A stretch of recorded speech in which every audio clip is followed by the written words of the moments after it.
Menerusi perkongsian seorang individu di laman TikTok miliknya IPKTV4, sebuah rakaman video mengenai beberapa lagi mangsa berjumpa dengan pihak PPIM bagi meminta pandangan dan nasihat serta tindakan seterusnya yang perlu diambil bagi mendapatkan semula kenderaan mereka yang masih ditahan di Pelabuhan Port Klang. Menurut salah seorang mangsa, mereka ada melihat video di mana Yusuf Azmi Semboyan Malaysia berjaya mengeluarkan beberapa buah kenderaan. Hal tersebut membuatkan mereka menyeru kepada semua mangsa agar bersatu hati berhimpun di pintu masuk North Port bagi menuntut kenderaan mereka dipulangkan.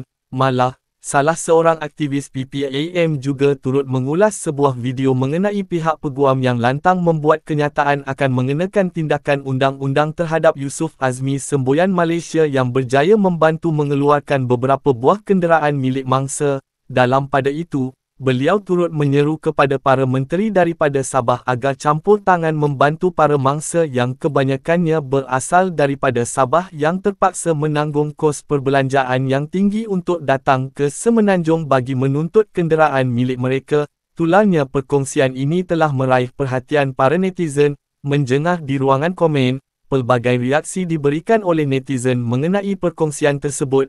Tanpa membuang masa, mari saksikan video ini.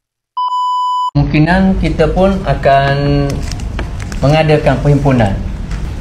Dan apabila saya melihat semalam BTT daripada Semboyan Malaysia, mereka dapat mengeluarkan kereta, dan saya membayangkan dan menyuruh kepada bagi cadangan kepada rakan-rakan saya untuk berhimpun di pelabuhan, sebab kami memang tiada cara sudah mau 4 bulan.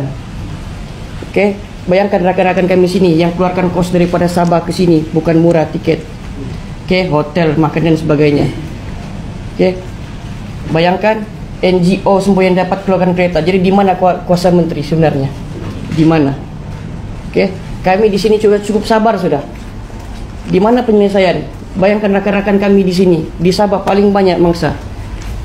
So saya menyeru kepada menteri untuk dengarlah keluhan kami mangsa-mangsa, khususnya daripada Sabah ni. Semalam kita ada tengok satu TikTok daripada akaun Semboyan.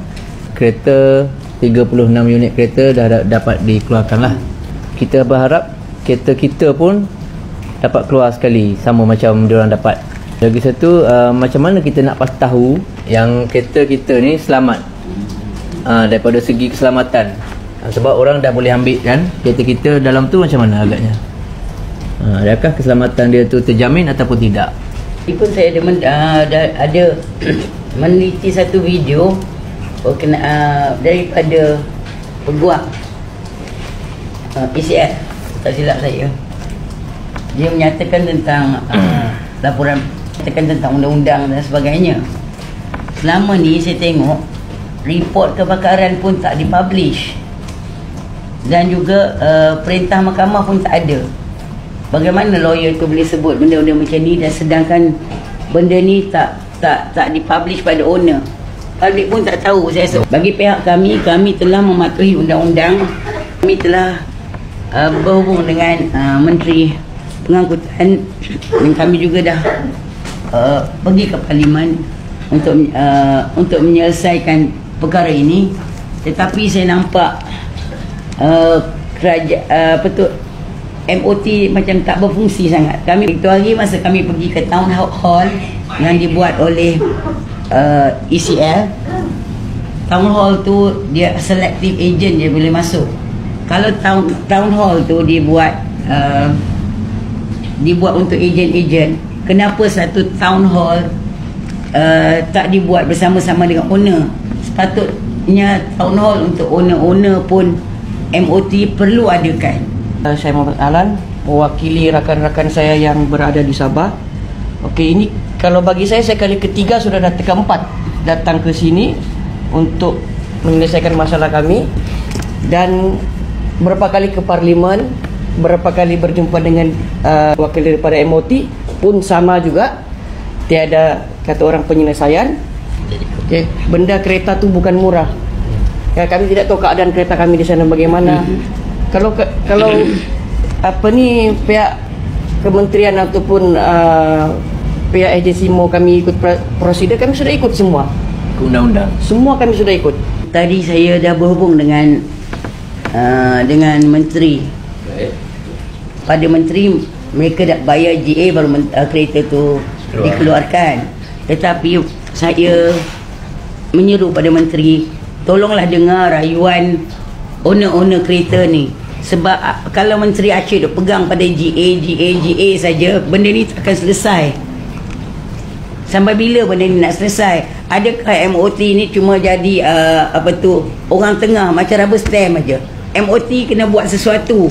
Kerajaan tu bantu buat sesuatu. Ahli-ahli parlimen kat Sabah, tengoklah rakyat anda, orang Sabah banyak terkesan dengan masalah ini. Tolonglah bantu rakyat Sabah. Takkan MP Sabah duduk diam, biar je orang-orang Sabah, rakyat Sabah ni bertengkus-memus turun dari naik flight. Kos penerbangan pun tinggi. Keadaan ekonomi sekarang teruk. Jadi tolonglah bantu rakyat-rakyat Sabah. Janganlah masa nak mengundi je panggil mereka untuk mangkah, tapi bila rakyat Sabah hadapi masalah, MP diam je. Tolonglah bantu mereka. Report kebakaran tak pernah dikeluarkan. Jadi macam mana dia nak cakap perintah mahkamah? Saya menyeru kepada rakan-rakan yang berada di Sabah dan juga di mana-mana untuk bantu sama-sama share video daripada PPIM sendiri, supaya kita punya masalah rakyat lah, kira rakyat ni dipandang di satu dunia ni lah kalau boleh kan. Dengan siapa lagi kita nak minta bantuan? Dengan kerajaan kita sendirilah. Tapi kerajaan kita, NGO lebih berkuasa daripada kerajaan nampaknya yang sekarang ni. Ahli parlimen di Sabah, saya ulang balik, tolonglah ambil berat tentang rakyat Sabah yang ada masalah ni. Kalau NGO boleh membantu, ahli parlimen kat Sabah buat apa? Merayulah kepada YB yang ada di Sabah membantu kami, dan kereta pun kami perlu masa terdekat untuk hari raya. Kenapa orang lain pun boleh dapat keluarkan kereta dia, kami pun mau perlu jugalah. Dan saya setujulah dengan pendapat-pendapat yang kawan-kawan daripada ini minta bantuan lah daripada rakan-rakan daripada Sabah sana lah. Sesuai dengan yang ada live sekarang ni lah. Terima kasih. Saya harap PMX ambillah perhatian ni pada kes ni. Harap PMX dapatlah membantu kes kami ni yang masa-masa kapal terbakar ni. Harap benda ni dapat selesai lah dalam masa terdekat ni. Sebab kos yang terpaksa kita tanggung ni memang terlalu banyak. Saya takut nanti kereta tak dapat, nanti kos pun lagi banyak, lagi lama lagi banyak. Harap PMX dapatlah bantu kami. Kena itulah banyak bersabar lah. Baik, ini dia sebahagian daripada kawan-kawan kita dari Sabah yang hari ini berkunjung ke Persatuan Pengguna Islam Malaysia berjumpa dengan ketua aktivisnya Datuk Nazim Johan atau Tok Ki. Jadi di sini diperbincangkan permasalahan kereta mereka tersadai sudah menghampiri 4 bulan yang lalu tanpa ada sebarang bayangan akan dikeluarkan daripada tahanan di Pelabuhan Utara. Baik, mereka susulan daripada tular video pada malam tadi dikeluarkan oleh NGO Semboyan yang berjaya mengeluarkan ataupun mendapatkan kembali kereta dalam sejumlah hampir 30 buah yang ditularkan di media sosial TikTok. Jadi mereka yang bersama dengan PPM tampil pada hari ini berjumpa dengan Persatuan Pengguna Islam Malaysia untuk mendapatkan kereta mereka sebagaimana yang diperolehi oleh tim Semboyan. Jadi dekat sini Tok Ki tadi berpesan akan melakukan satu tindakan susulan selepas ini, mungkin sampai ke tahap berjumpa dengan Menteri Pengangkutan semula.